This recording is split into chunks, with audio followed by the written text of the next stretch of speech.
Hey everyone! In today's video, it's not going to be anything about work-life motivation or work-life inspiration.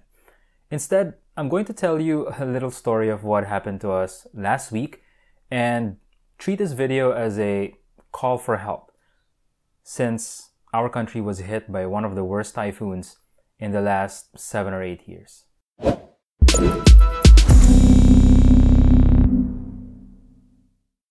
My name is Jason and welcome to Better Today, a place where young leaders like you come for work-life motivation and inspiration. As mentioned in the intro, this is not going to be any sort of work-life content or work-life advice. About a month or so ago, we decided that we were just tired and fed up of almost 2 years of being cooped up in the condo and working from home. The plan was to work from home but with a view, and we ended up booking a hotel in Cebu. Cebu as a place was familiar enough to us, and the hotel that I picked was also a place that I was quite familiar with. As you can imagine, the first few days went really well. The sun was out, the weather was great, and there were barely any people at the resort. So we had the place pretty much to ourselves. From Monday to about Wednesday, it was more of the same. Great weather, great views, and the best home office that we could imagine. However, on December 16th, Thursday, things took a little bit of a turn, and that's an understatement. The morning was regular enough. We started the day just like any other, big breakfast, and got our gear to go to one of the outdoor areas to prepare for work. However, the sky was a little bit gray, and the temperature was also a little bit lower. You know how it is when you're in a very hot place and it feels a little cooler than usual? That was the vibe that we were getting. The staff at the hotel also tied up some of the outdoor furniture, such as the big beach umbrellas, and we were also advised to keep our balcony furniture indoors. They knew that there was going to be a typhoon that was going to come, but I think what nobody really knew was how bad it was going to be. On the evening of December 16, we were both in our respective meetings. Pat was getting ready to be in her class, her MBA class, and while she was leading the prayer in her class, I was also starting my meeting with 2 people from my team. The thing was, the winds started whipping quite strongly outside of the hotel. In fact, there was a moment when there was a loud thud on our balcony door, or the sliding window door thing, and as you can see in the photo, it turned out to be a piece of roof that hit our balcony door. The winds were bad enough that I did not dare open the main room door, and instead I took a video via the peephole, something that I posted on my Instagram stories, and a lot of you guys messaged me telling us to take care, so thank you about that. At around 9 p.m, the internet was just a little bit too choppy and the power was fluctuating. I managed to send an email to my team members letting them know that they might lose me on the call. And a few minutes later, we lost power and we lost internet connection. In fact, we would not be able to connect to the internet until we got back to Manila several days later. We didn't really know how bad the typhoon was, just that the winds were crazy strong. But the next morning, Friday, December 17, we saw the extent of the damage. As you can see in this video, as well as in the photos right there on the screen, the hotel that we were staying in was pretty much trashed. This area, which was my office for the previous 3 days, the shutters were completely blown off, and as you can see, the ceiling centerpiece collapsed.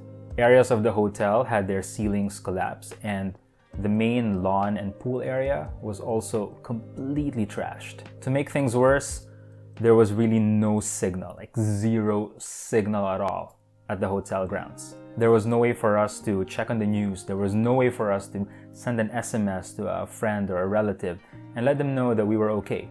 We were in a black hole signal-wise.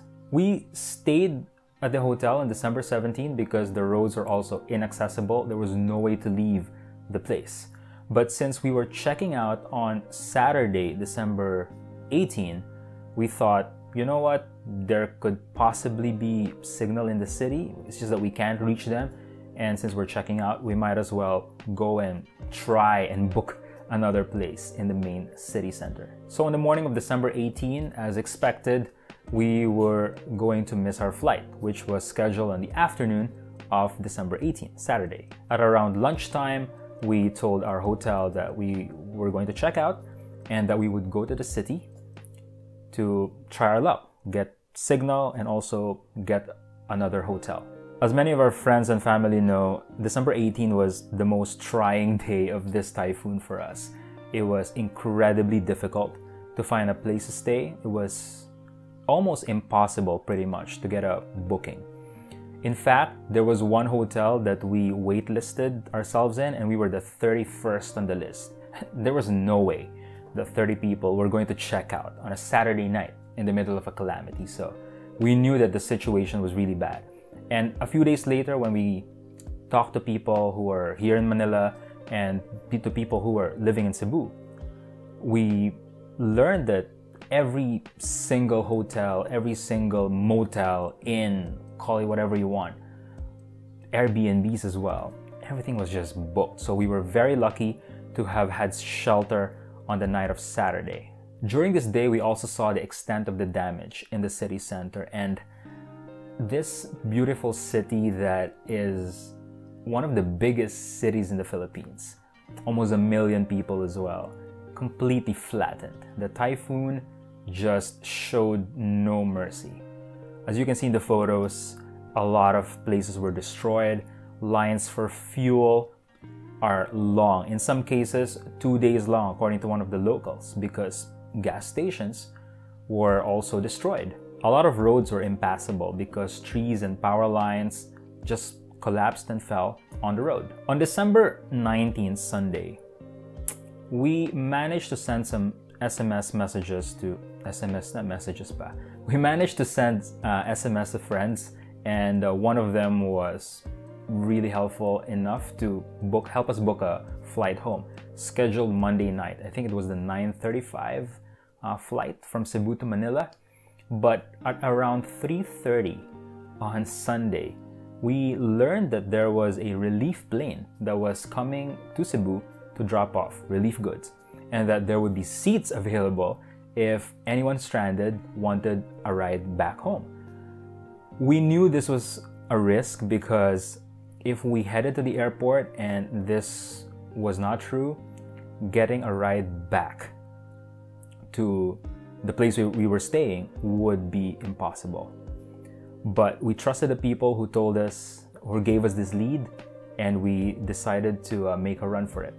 At this point, I have to thank the very kind people at SOS Children's Village Cebu, because they helped us with a ride to the General Aviation Airport, and without them, we would probably have never made it home earlier than expected.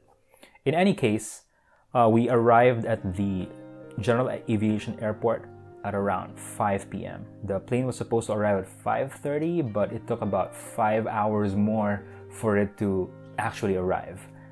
On the way to the GAA, that was when we saw the scope and the scale of destruction that Typhoon Odette, the typhoon had. Sorry. There were so many buildings that lost their walls and their roofs. Houses had trees on top of them. Residential areas absolutely trashed by the typhoon.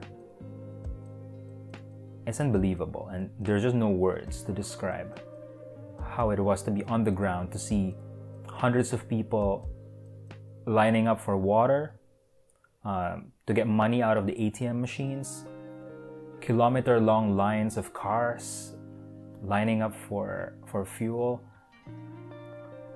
And so we knew that we had to make it home somehow. It was tough. It was going to be very tough for two tourists to survive with our limited resources, with no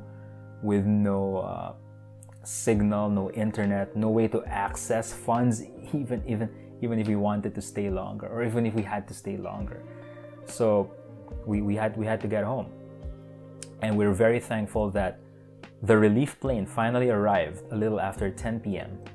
And at around 11 at night on Sunday, we managed to board this relief aircraft, arriving in Manila a little past midnight. Once we landed, we had a chat with some of the airport personnel, and they had no idea how bad it was on the ground in Cebu until we showed photos. And I think at that point, everyone was just shocked at the scale of the devastation and the damage. So we've had a few days to reflect on the typhoon, to experience at least some of the first responses that's been sent over there in Cebu. And you know how these videos go, right? I usually have like 3 things that you learn or question of the day. None of that for this video. What I'm asking you as my small internet digital community, what I'm asking you is to do our bit to help out not just the people in Cebu, but all the people in the regions that were hit by Typhoon Odette. It's as bad as they look on social media. It's as bad as you've seen them on the TikTok videos, on the Facebook posts, the album that I posted as well on my Facebook, the photos you've seen in this video. It's pretty bad. I will be sharing a lot of links to organizations, to groups that are giving help to those on the ground, the ones who need help, in the video description. So please check that out. Many of these organizations, I've done my best as well to donate some resources as much as I can in order to help the good people of Cebu and the other areas that were affected by Typhoon Odette.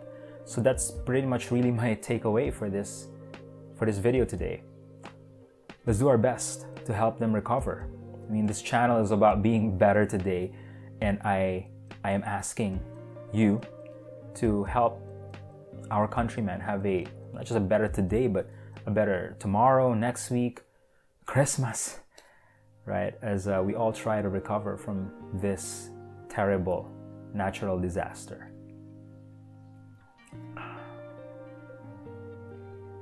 Tough to end this. I'm Jason, and thank you for watching. I'll see you in the next one.